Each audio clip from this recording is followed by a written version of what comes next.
Evet arkadaşlar, kuyumuzun yine içerisindeyiz. 55 metre ötedeki kuyumuza 10. delikten sonra geldik Allah'a çok şükür.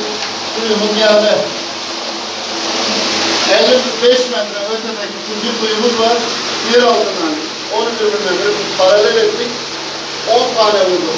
9 tane vurduk. 10'da suyu aldık. 2 tane burada var, 2 tane burada var. 4-5 tane burada var. En son suyumuzu aldık. Türkmen sondajcılıkta imkansız diye bir şey yoktur. Allah'ın izniyle. Görüyorsunuz. Bu siyah servet ağaçları.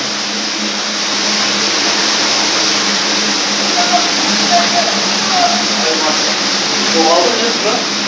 Evet, çoğaldı. Deli açıydı, tam açılmadı ya. Eli oyundan kıstık gelir şimdi. Hoş gelir, biraz tut. Ele çarpıydı. Oh.